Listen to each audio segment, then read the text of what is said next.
Hello everyone, मैं दिवाकर पांडे आप सभी का इसरो के ऑनलाइन प्लेटफॉर्म पे स्वागत करता हूं। जैसा कि पिछले कुछ क्लासेस में हम लोगों ने आरआरबी रेलवे के जो एग्ज़ाम्स हैं एनटीपीसी ग्रुप डी इसके लिए एक नई सीरीज स्टार्ट की है। साइंस और मैथ की क्लासेस आपको जा रही होंगी। उसी क्रम में आज का जो हमारा टॉपिक है साइंस में वो है scientist and branches of science. मतलब यहाँ पर कुछ साइंटिस्टों की बात हुई है जो प्रीवियस क्वेश्चंस आए हुए हैं प्रीवियस ईयर्स में, जैसे फादर किसी भी के भी कि फादर ऑफ माइक्रोबायोलॉजी या समथिंग, जनक कौन है, इससे रिलेटेड क्वेश्चन। और दूसरे कुछ इंपॉर्टेंट ब्रांचेज ऑफ साइंस, इसमें किसका अध्ययन किया जाता है, तो उसका कलेक्शन हम लेके आए हैं। आपका टोटल करीब 19 क्वेश्चंस के आसपास हैं जो इंपॉर्टेंट रेलवे के हिसाब से दिए गए। तो चलिए हम लोग स्टार्ट करते हैं ज़्यादा समय न लेकर के। क्वेश्चंस पहला आपकी स्क्रीन पे आ रहा है तो सभी लोग जुड़ जाएं। चलिए आइए सभी क्वेश्चन नंबर 1 देखते हैं। क्वेश्चन क्या कह रहा है, निम्नलिखित में से जीव विज्ञान के जनक के रूप में किसे जाना जाता है। मतलब फादर ऑफ बायोलॉजी हम किसे बोलते हैं। ठीक है, तो फादर ऑफ बायोलॉजी क्या प्लेटो को बोलते हैं, सोक्रेट्स को बोलते हैं, अलेक्जेंडर फ्लेमिंग को बोलते हैं या अरिस्टोटल अरस्तु को बोलते हैं। तो आई होप कि आपका आंसर आ गया होगा अब तक। ठीक है, सही आंसर क्या है स्टूडेंट्स, एरिस्टोटल यानी कि अरस्तु हैं फादर ऑफ बायोलॉजी। ठीक है, वैसे ये जो साइंटिस्ट है ना स्टूडेंट अलेक्जेंडर फ्लेमिंग, इनको हम किस लिए जानते हैं, तो पेनिसिलिन के लिए हम लोग इनको जानते हैं, जो कि एक एंटीबायोटिक की तरह काम करता है। ठीक है ना, आगे बढ़ जाए। क्वेश्चन नंबर 2 क्या कहता है, जल्दी से बताएं सभी। बहुत ही इजी टॉपिक है और बहुत ही अच्छा टॉपिक है ना, तो आसानी से हमें 1 मार्क्स दिला सकता है। आप हमारे साथ कंटिन्यू बने रहिए, यकीन मानिए कि साइंस में आपको कोई प्रॉब्लम नहीं होने वाली किसी भी प्रकार की। थियोफ्रेस्टस को निम्न में से किसका जनक कहा जाता है, तो थियोफ्रेस्टस केमिस्ट्री, बॉटनी, फिजिक्स या जूलॉजी। तो जूलॉजी का तो बोलते नहीं है ना, केमिस्ट्री का भी नहीं है क्योंकि उसमें तो लेवासिए का भी नाम आता है केमिस्ट्री वगैरह में। तो इनको क्या बोला जाता है, थियोफ्रेस्टस को father of botany. I hope कि आपका आंसर आ गया होगा और सभी क्वेश्चंस का आंसर दे रहे होंगे। क्वेश्चन नंबर के साथ ऑप्शन टाइप करिएगा सभी। क्वेश्चन नंबर 3, इनमें से किसे modern father of botanical science कहा जाता है, आधुनिक वनस्पति विज्ञान का जनक। अभी थोड़ी देर पहले अगर आपने देखा था प्रीवियस क्वेश्चन में, तो यहाँ पर उन्होंने बोला था फादर ऑफ थियोफ्रेस्टस किसको कहते हैं, तो हम लोग कह रहे थे बॉटनी को। लेकिन उसी में अब जो क्वेश्चन इन्होंने किया है प्रीवियस ईयर में कि आधुनिक वनस्पति विज्ञान का जनक कौन है। ठीक है, किसे आधुनिक वनस्पति विज्ञान का जनक माना जाता है, तो सही क्या है, क्या मेंडल हैं, कैरोलस लीनियस हैं, लुईस पास्चर हैं या एडवर्ड जेनर हैं। यस, सभी जल्दी से आंसर दें, बहुत ही इजी क्वेश्चन है और आई होप कि आपका आंसर आ भी गया होगा स्टूडेंट्स, है ना। देखिए सही आंसर कौन सा है, कैरोलस लीनियस। तो जिनका आंसर नहीं आया है वो ध्यान से देख लें कि कैरोलस लीनियस हैं जो मॉडर्न फादर बोले गए हैं बॉटनी के। अच्छा, ये मेंडल जो हैं ये किस चीज़ से संबंधित हैं, तो हम लोग जानते हैं कि ग्रेगर जॉन मेंडल मेनली किससे संबंधित है, ये जेनेटिक्स से संबंधित है ना, आनुवंशिकता वगैरह से संबंधित है जो उन्होंने दिया था। लुईस पास्चर, आप लुईस पास्चर के लिए जानते हैं कि एक प्रक्रिया थी जो इन्होंने बताई थी, पाश्चुरीकरण। ये भी एक इम्पॉर्टेंट पॉइंट है। तो ये पाश्चुरीकरण से संबंधित है, पाश्चुराइजेशन ऑफ मिल्क, आप लोगों ने पढ़ा होगा सभी ने, है ना। और या तो फिर आप इसके लिए भी जान सकते हैं रेबीज का टीका, यानी कि इसकी जो वैक्सीन है, रेबीज की जो वैक्सीन बनाई है ना, रेबीज का टीका, तो इसके लिए भी जाने जाते हैं लुईस पास्चर। एडवर्ड जेनर के किस चीज़ के लिए जाने जाते हैं, चेचक के लिए जाने जाते हैं ना, चेचक का टीका इन्होंने बनाया था, वैक्सीन ऑफ स्मॉल पॉक्स। चेचक का टीका मतलब वैक्सीन ऑफ स्मॉल पॉक्स। तो चेचक का टीका कौन है, एडवर्ड जेनर है। क्लियर स्टूडेंट सभी को, इसमें कोई दिक्कत तो नहीं आने वाली। और सबसे पहले वैक्सीन बनाने का श्रेय भी एडवर्ड जेनर को तो दिया जाता है इसके रिस्पेक्ट में। तो आगे बढ़ जाते हैं, क्वेश्चन नंबर 4 देखते हैं। कितना बढ़िया क्वेश्चन है, द स्टडी ऑफ ग्रेप्स, अंगूरों का अध्ययन क्या कहलाता है, क्या विटिकल्चर, फ्लोरिकल्चर, हॉर्टिकल्चर या सेरिकल्चर? यस, हाँ बिल्कुल सही आंसर है आपका। सही आंसर है विटिकल्चर, अंगूरों की खेती का अध्ययन यानी विटिकल्चर कहलाता है। ठीक है, फ्लोरिकल्चर क्या चीज़ है? देखो फ्लोरिकल्चर में असल में पुष्प कृषि यानी कि फ्लावर से संबंधित है। हॉर्टिकल्चर क्या है? बागवानी है, वो मीनिंग ही लिखा हुआ है स्टूडेंट्स। और सेरिकल्चर एक्चुअल में क्या है?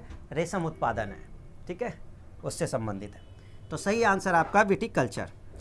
क्वेश्चन नंबर 5 देखते हैं। यस, पढ़े सभी क्वेश्चन नंबर 5। बहुत बढ़िया, अच्छा क्वेश्चन है और ये आरआरबी ग्रुप डी का ही क्वेश्चन है स्टूडेंट्स आपका। हाँ, स्टेटमेंट थोड़ी बड़ी है, लगता है कि पता नहीं क्या पूछ लिया है, लेकिन ऐसा कुछ नहीं है। आप आराम से पढ़ेंगे तो आंसर आ जाएगा। मनुष्य लंबे समय से न केवल विभिन्न प्रकार के जीवों और उनकी विविधताओं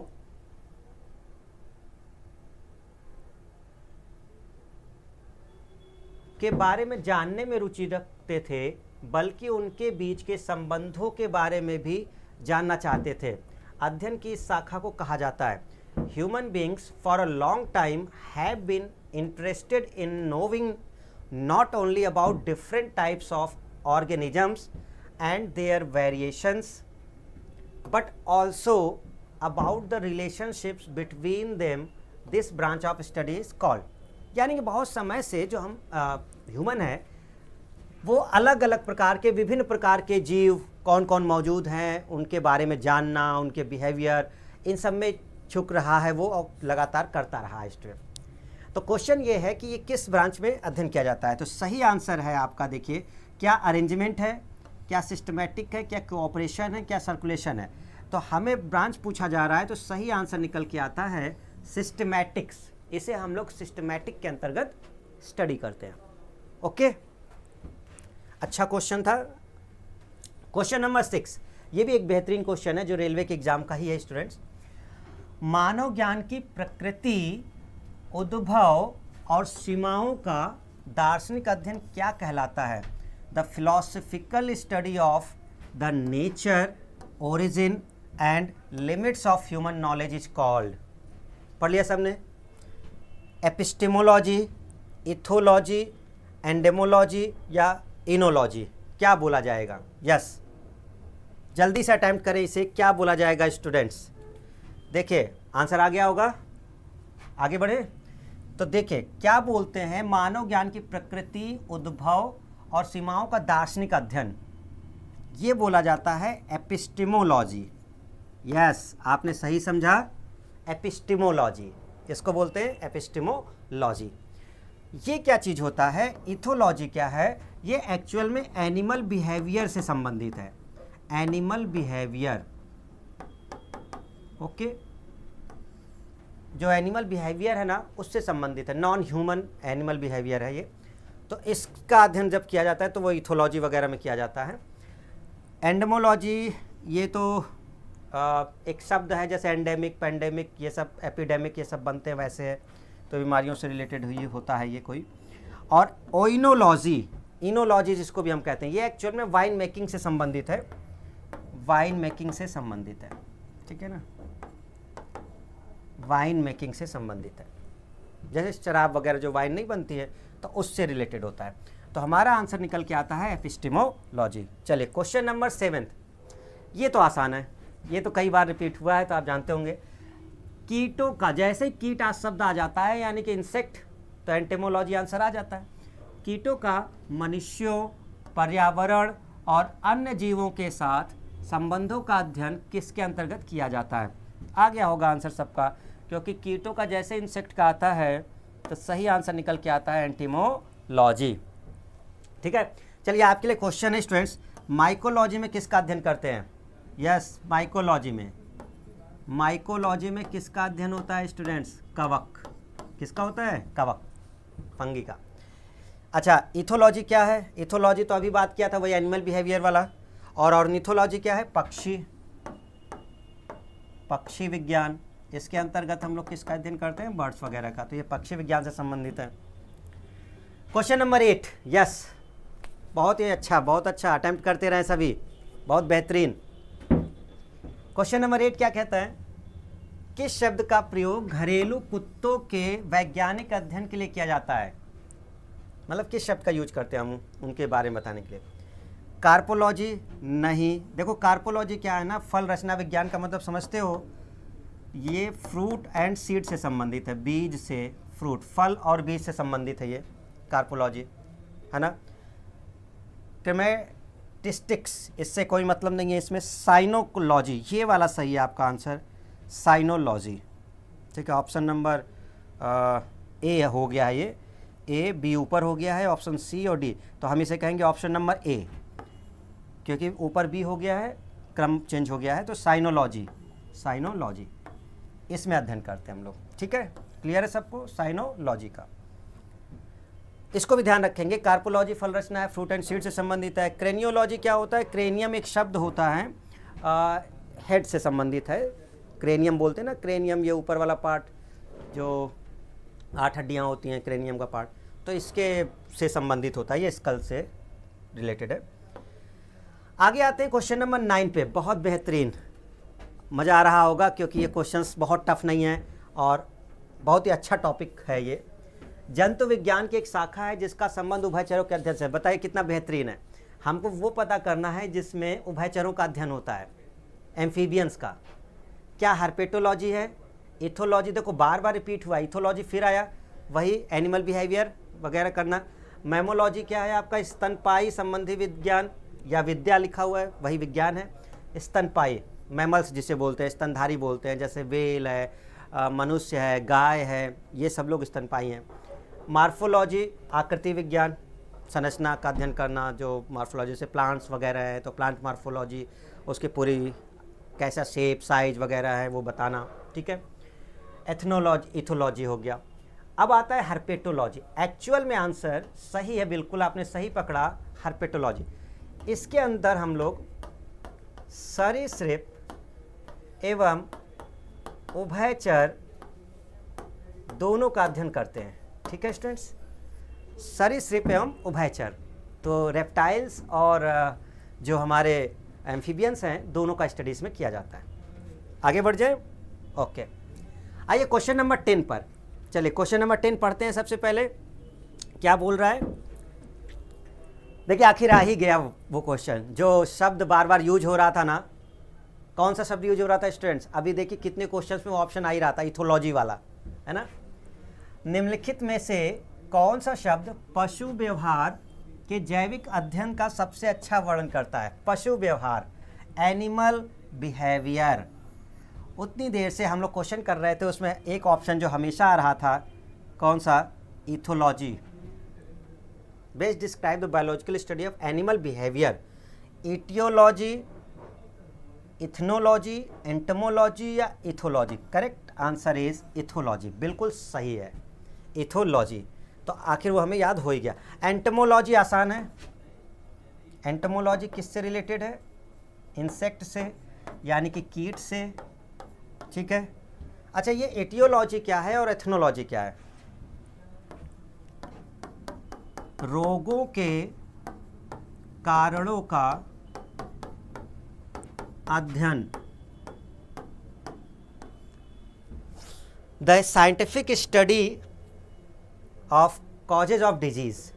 जो रोग हैं उनके जो कारण हैं उनकी स्टडी से संबंधित है, रोगों के कारणों का अध्ययन करने वाले में। और एथनोलॉजी क्या है? ये मानव जाति से संबंधित है।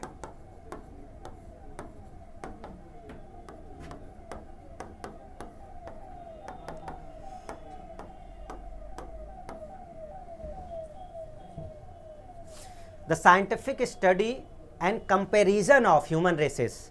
जो जातियां हैं उसमें स्टडी भी करना, उनको कंपेयर करना, ये सब एग्जैक्ट होता है। बहुत लंबे में नहीं लिखे, शॉर्ट में इसलिए शब्द यूज कर लिया है। हम इसको इस तरह से कहते हैं, the scientific study and comparison of human races. The scientific study and comparison of human races, ठीक है, इस तरह से बोला जाता है। आगे बढ़ जाए, ओके। Question number 11। देखिए एग्ज़ाम किस तरह के क्वेश्चन करता है, ये प्रीवियस ईयर क्वेश्चन है स्टूडेंट्स, तो आप देखें कि तरीका देखें कैसे वो क्वेश्चंस को पूछते हैं, है ना। शब्दों का खेल इधर हेर फेर करते हैं जिससे कि बच्चा कंफ्यूज हो जाए, है ना। आओ देखते हैं। इसमें से बताना कि कौन सा ऐसा विज्ञान है जो संबंध पेड़ की वृद्धि की विशेषताओं, विशेष रूप से ग्रोथ रिंग्स जो उस प्लांट में पेड़ में बनती हैं, के विश्लेषण द्वारा पिछली जलवायु और जलवायुवी घटनाओं के रिकॉर्ड बनाने से है। ठीक है। Which branch of science is concern with creating records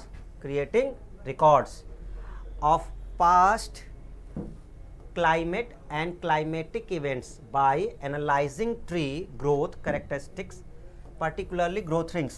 क्या होता है ना, जो ग्रोथ रिंग्स बनती है ना, ग्रोथ रिंग्स प्लांट्स में बनती है, तो उसी से वो कह रहे हैं कि क्या प्रभाव पड़ा होगा पिछली जो घटनाएं हुई होंगी, पास्ट में कोई क्लाइमेटिक अगर हुआ होगा तो उसका क्या, और उसको कैसे पता कर रहे हैं, वो रिंग्स की मदद से पता कर रहे हैं जो उसमें एनिमल रिंग्स, वो ग्रोथ रिंग बन रही है। तो घटनाएं का अध्ययन हो रहा है तो घटना विज्ञान होगा, ऑब्वियस सी बात है। तो इसमें ऐतिहासिक जलवायु विज्ञान नहीं होगा, ठीक है, भू जलवायु विज्ञान नहीं होगा, ध्रुव जलवायु विज्ञान, डेंड्रो, ये चीज़ होगी, ये असल में रिंग से रिलेटेड है ना। तो घटना इसने हो कि डेंड्रोक्लाइमेटोलॉजी, किसका अध्ययन कर रहे हैं वो, climate by analysing tree growth characteristics. तो सही आंसर ये होगा ऑप्शन के अकॉर्डिंग, डेंड्रोक्लाइमेटोलॉजी, ध्रुव जलवायु विज्ञान, ऑप्शन के अकॉर्डिंग ये सही होगा। ठीक है, जो दिया गया। क्वेश्चन नंबर 12, विज्ञान की वह शाखा जो किसी पौधे के जीवन चक्र में संविष्ट सभी आवधिक घटनाओं, मतलब उस प्लांट के पूरे जीवन चक्र में जो घटनाएं हुई हैं उनके अनुक्रम से संबंधित है, जो भी घटनाएं हुई हैं, जो कि फसल की वानस्पतिक और प्रजनन विकास अवधि पर मौसम की गतिशीलता को समझने में सहायता करती है, उसे कहा जाता है। ब्रांच ऑफ साइंस पूछ रहे हैं वो, the branch of science which deals with the sequence of all the periodic events involved in the life cycle of a plant, which helps in understanding the dynamics of weather over the vegetative and reproductive growth period of a crop is called। पूरे समय में, तो obvious सी बात है, क्या हम इसमें पूरा फल रचना विज्ञान नहीं, क्योंकि वो सिस्टमैटिक कलेक्शन है पूरा उसके जीवन का, प्लांट का, तो ये तो होगा नहीं, जीवाश्म की बात हो नहीं रही। फेनोलॉजी, ये वाला जो शब्द है ना, ये देखो सभी, घटना विज्ञान, ये इसको सही डिनोट करेगा, इस पूरे को सही डिनोट कौन करेगा, घटना विज्ञान, है ना। कार्पोलॉजी तो फल and seed, fruit and seed के उससे संबंधित है, ये जीवाश्म है, फॉसिल से। बहुत बढ़िया। और ये मत समझिएगा कि 3-4 लाइन का सर हम क्यों करेंगे, ये एग्जाम के हैं स्टूडेंट क्वेश्चन, और इवन इसमें ज़्यादातर क्वेश्चन आरआरबी, ग्रुप डी और एनटीपीसी के ही हैं। ठीक है, आ जाओ क्वेश्चन नंबर 13 पर। निम्नलिखित में से किसे भारत में पारिस्थितिकी विज्ञान के जनक के रूप में जाना जाता है? Who among the following known as the father of ecology? Yes, जल्दी अटेम्प्ट करें आप लोग, बहुत अच्छा क्वेश्चन है स्टूडेंट्स, जल्दी अटेम्प्ट करें, कौन सा सही होना चाहिए, बहुत बेहतरीन। क्या डॉक्टर स्वामीनाथन है, एस.एल. बहुगुणा है, सुंदरलाल बहुगुणा, चार्ल्स डार्विन है, रामदेव मिश्रा? यस, आंसर आ गया होगा, कौन सा टिक कर दें? Option number D, Ramdev Mishra. ये कौन है? डॉक्टर स्वामीनाथन कौन है? इंडियन ग्रीन रिवॉल्यूशन के लिए जाने जाते हैं, इंडियन ग्रीन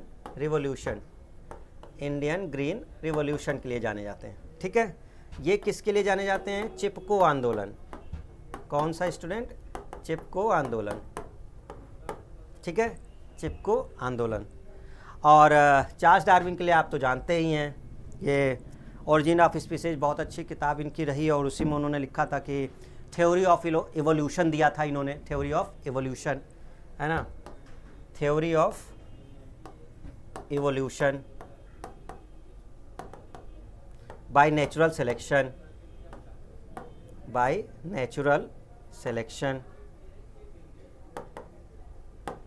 है ना।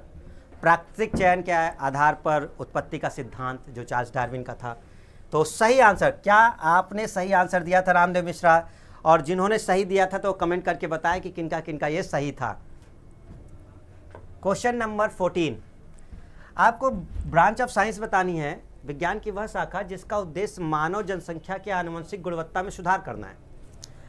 विच of the following the branch of science whose objective is to improve the genetic quality of human population, genetic qualities, heredity जो क्वालिटीज हैं उसको, एपिजेनेटिक्स, बायोटेक्नोलॉजी, यूजेनिक्स या जेनेटिक्स? यस। देखिए ये भी एक ऐसा क्वेश्चन है जिसमें जो शब्द यूज हुए हैं ना ये बार बार रिपीट होते हैं क्वेश्चंस में, तो इसको आप ध्यान रखेंगे, इसको रिवाइज करते रहेंगे। इसका सही आंसर यूजेनिक्स है स्टूडेंट, और ये भी कई बार कई एग्जामों में रिपीट हुआ है यूजेनिक्स वाला शब्द। तो आप ध्यान रखें कि eugenics is the branch of science whose objective is to improve the genetic quality of human population. Genetic quality of human population. बहुत बेहतरीन, ठीक है। कमेंट करते रहें, आंसर देते रहें, सभी साथ में बने रहें, है ना। क्वेश्चन नंबर 15, आंसर पढ़िए क्वेश्चन और फिर आंसर देने की कोशिश करिए। What is the medico legal name for the dissection and study of a dead human body? एक मृत मानव शरीर के विच्छेदन और अध्ययन के लिए चिकित्सीय कानूनी नाम क्या है? ठीक है, डेड बॉडी का जो करते हैं एक प्रकार से वो मेन एनालिसिस, ऑटोलेप्सी, कॉस्मेडिको या ऑटोप्सी, ये चीज़ एक होता है जब कुछ भी पता नहीं चल रहा होता है और उसमें मेन बीमारियों तक नहीं पहुंच पाते हैं, तो ऑटोप्सी करके पता कर लिया जाता है आखिर प्रॉब्लम कहाँ आ रही है ना, ऑटोप्सी। तो ये एक मेन शब्द है, इसको भी ध्यान रखेंगे हम लोग। बहुत बढ़िया, बहुत बढ़िया। क्वेश्चन नंबर 16, कितने आसान क्वेश्चन है स्टूडेंट्स, बहुत ही इजी, आसानी से आपको एक नंबर दिला देगा ये वाले topic. Using chemicals for therapeutic effect is known by which of the following names? चिकित्सीय प्रभाव के लिए रसायनों का उपयोग करने का निम्नलिखित में से किस नाम से जाना जाता है? केमिकल्स का जो यूज करते हैं, कीमोथेरेपी, अगर हम केमिकल्स का यूज कर रहे हैं तो कीमोथेरेपी यूज होगा। ऑप्शन नंबर कौन सा निकल के आएगा? बी। क्रोमेटोग्राफी, ये तो कलर से संबंधित है। बहुत बढ़िया, क्या बेहतरीन क्वेश्चन है। देखिए आप शायद इसको पहले सुने हो या नहीं, लेकिन एग्जाम में पूछा गया ये क्वेश्चन। क्वेश्चन नंबर 17, विज्ञान की एक ऐसी शाखा चिरोपोडी शरीर के किस भाग से संबंधित है? Chiropody is a branch of science related to which part of the body, है ना। चिरोपोडी में मतलब किससे संबंधित है ये? चलिए आंसर देंगे, कमेंट करें सभी आप लोग। क्या ये लीवर से है, किडनी से है, विद फीट है या फ्रॉम द लंग्स है? यस, कमेंट देख रहे हैं सभी लोग, कमेंट करें जरा, हम देखें कौन कमेंट कर रहा है और किसका आंसर आ रहा है। क्या ये लीवर से संबंधित है, किडनी से, विद फीट या फ्रॉम द लंग्स, यानी पैरों से या लंग्स से? यस स्टूडेंट्स, जहाँ तक हमें लगता है सही आंसर आ गया होगा। ठीक है, सही आंसर है आपका सी, पैरों से संबंधित है चिरोपोडी। ओके, अच्छा तो लीवर का अध्ययन क्या कहलाता है स्टूडेंट्स?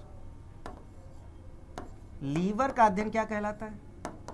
हेपेटोलॉजी। किडनी का क्या कहलाता है? यस, किडनी का सभी नेफ्रोलॉजी। ठीक है, फेफड़े का क्या होता है स्टूडेंट्स? पल्मोनोलॉजी। ठीक है, ध्यान रखेंगे, चिरोपोडी में पैरों का होता है। क्वेश्चन नंबर 18, बागवानी की वह शाखा जो सब्जियों के उत्पादन, भंडारण, प्रसंस्करण और विपणन यानी मार्केटिंग से संबंधित है। सब्जियों के, है ना, branch of horticulture deals with the production, storage, processing and marketing of vegetables. सब्जियों से संबंधित है वो हॉर्टिकल्चर, बागवानी का ही पार्ट है, लेकिन वो उसको एक अलग नाम दिया जाता है। क्या उसे पोमोलॉजी कहते हैं, एग्रीकल्चरल साइंस, ओलेरिकल्चर या एपीकल्चर? यस, बेहतरीन, सही आंसर आ गया है सबका। सही आंसर है ओलेरिकल्चर। पोमोलॉजी किससे संबंधित है? फ्रूट से है, फलों से संबंधित है ना। और एपीकल्चर मधुमक्खी है। आसान है क्वेश्चन। क्या बेहतरीन आंसर दे रहे हैं स्टूडेंट्स, बहुत अच्छी प्रैक्टिस चल रही है आपकी। आप सभी को धन्यवाद, बने रहें सब साथ में। और देखें लास्ट क्वेश्चन हमारा आज का इस टॉपिक का, ये बेहतरीन क्वेश्चंस हमने उठाए थे प्रीवियस ईयर, जो रेलवे वगैरह के एग्ज़ाम आए थे, एनटीपीसी ग्रुप डी। आपको अच्छा लगा होगा सभी को, है ना। कमेंट ज़रूर करके बताएं, है ना, अपना सहयोग देते रहे सभी। आपको मैचिंग करनी है, एक तरफ नेम ऑफ साइंटिस्ट लिखा हुआ है और दूसरी तरफ एरिया ऑफ वर्क किससे संबंधित है वो, ठीक है। चलिए देखिए पहला list, Birbal Sahni, K C Mehta, P Maheshwari, M S Swaminathan, ठीक है। और इधर लिखा हुआ है हरित कांति, भ्रूण विज्ञान, जीवाश्म, वादम। पहले आप लोग अटैम्प्ट करें स्टूडेंट्स, जल्दी से आप लोग अटैम्प्ट करें, देखें किसका आंसर आ रहा है। आप लोग अटैम्प्ट करें पहले, क्या आंसर देना है आपको, ठीक है। फिर समय अब हम करते हैं आपका, जहाँ तक आ गया होगा। देखिए बीरबल साहनी, बीरबल साहनी क्या करते हैं स्टूडेंट, बीरबल साहनी मेनली किससे रिलेटेड है, जीवाश्म वनस्पति विज्ञान, फॉसिल बॉटनी। और केसी मेहता जी पादप रोग विज्ञान, ठीक है। P Maheshwari, P Maheshwari Indian embryology से संबंधित है, इंडियन एम्ब्रियोलॉजी। और M S Swaminathan Indian green revolution, okay. तो एक ऑप्शन हुआ 3, 4, 2, 1, 3, 4, 2, 1 सही ऑप्शन निकल के आया, ऑप्शन नंबर बी, ठीक है। तो आई होप कि आज का सेशन आप लोग को अच्छा लगा होगा, ठीक है। तो आज का सेशन हम यहीं पे ख़त्म करते हैं। बहुत ही इंपॉर्टेंट क्वेश्चंस जो आपने किए, और हमारे साथ लगातार बने रहें, आगे भी ऐसे ही अपना साथ हमें देते रहिए और इसरो एकेडमी के साथ बने रहिए। आप अपना ध्यान रखें। आज का हम यहीं पे एंड करते हैं, नेक्स्ट क्लास में हम लोग फिर मिलेंगे, तब तक के लिए धन्यवाद। जय हिंद,